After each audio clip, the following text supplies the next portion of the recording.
पेशाब में खून आना, क्या ये एक खतरनाक लक्षण है? क्या इसके लिए आपको आगे किसी भी तरह की जांच करने की या डॉक्टर से मिलने की जरूरत है? आइए समझते हैं इस टॉपिक को इस वीडियो में। देखिए, अगर यूरिन में एक सिंगल ड्रॉप खून का आपने देखा है तो ये बिल्कुल भी इग्नोर नहीं करना चाहिए।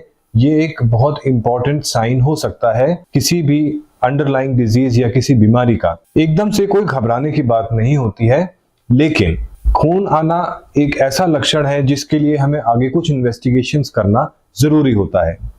मोटा मोटा अगर मरीज को पेशाब में खून आया है तो इन मरीजों को हम दो कैटेगरीज में डिवाइड करते हैं। अगर आपकी उम्र 60 साल से कम है तो फिर जो कॉमन कॉजेज हैं पेशाब में ब्लीडिंग कराने के, वो स्टोन या इन्फेक्शंस होते हैं। ज्यादातर ये ऐसी बीमारियां होती हैं जो कि मामूली से इन्वेस्टिगेशन से पकड़ में आ जाती हैं और छोटे मोटे इलाज के साथ इन्हें ठीक किया जा सकता है। लेकिन अगर आपकी उम्र 60 साल से ज्यादा है, आपने आंखों से अपने पेशाब में रेड कलर या फ्रैंक ब्लड देखा है या ब्लड क्लॉट्स देखे हैं, तो फिर हमें कुछ और इन्वेस्टिगेशंस करने पड़ सकते हैं, क्योंकि इस एज ग्रुप में सबसे जरूरी होता है कैंसर नामक बीमारी को रूल आउट करना। पेशाब में अगर खून आया है तो ये किडनी से लेकर नीचे के दूसरे ऑर्गन्स जो कि यूरिनरी सिस्टम में इन्वॉल्व होते हैं, उनमें कहीं से भी आ सकता है।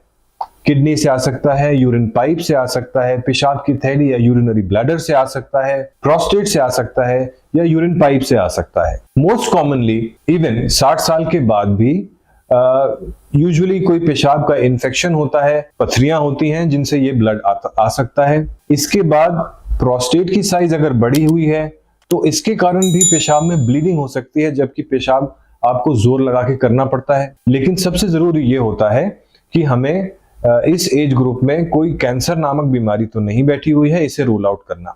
इसके लिए हमें कुछ ऐसे इन्वेस्टिगेशंस भी करने पड़ते हैं जिसमें कि यूरिन की बेसिक साइटोलॉजी हो जाती है। कभी कभी हमें अल्ट्रासाउंड या उससे ऊपर एक सीटी स्कैन भी करना पड़ता है, जस्ट टू मेक श्योर कि किडनी से लेकर नीचे ब्लैडर तक कोई ट्यूमर ना बैठा हो। ये एक बहुत जरूरी इन्वेस्टिगेशन है और अगर आपके डॉक्टर एडवाइस करते हैं तो इसे जरूर कराना चाहिए। ये और भी जरूरी हो जाता है अगर आपके फैमिली में कैंसर की हिस्ट्री है, अगर आप किसी खास रिस्क फैक्टर्स में आते हैं, जैसे कि अगर आप स्मोकर हैं, अगर आपको ओबेसिटी है, या अगर आपको पहले भी किसी और ऑर्गन से रिलेटेड कैंसर हो चुका है, तो ये और जरूरी हो जाता है कि इस सिम्टम को हम बिल्कुल भी इग्नोर ना करें। इसके लिए जो सीटी स्कैन किया जाता है वो हमें किडनी से लेकर ब्लैडर तक एक बहुत डिटेल्ड इंफॉर्मेशन देता है एंड हमें एक चीज क्लियर हो जाती है कि कोई ट्यूमर है या नहीं है। अगर आपके यूरोलॉजिस्ट को जरूरत लगती है तो इसके बाद एक एंडोस्कोपिक टेस्ट भी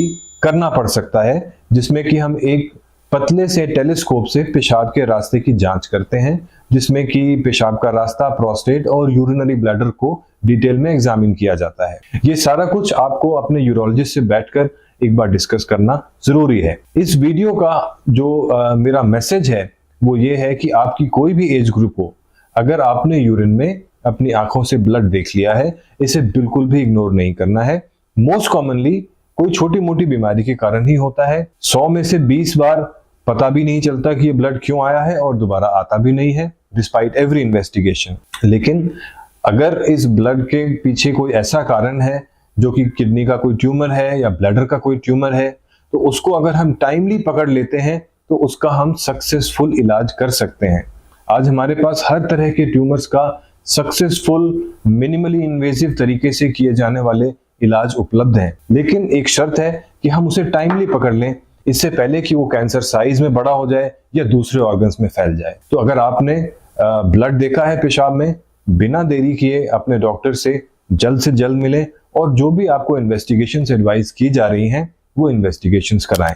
अगर उन इन्वेस्टिगेशंस में कोई ट्यूमर नहीं आता है, this will be a good news for you. Thank you. The internet is full of advice on health conditions, half information which is dangerous. We give you authentic information based on national and international guidelines by the most qualified doctors.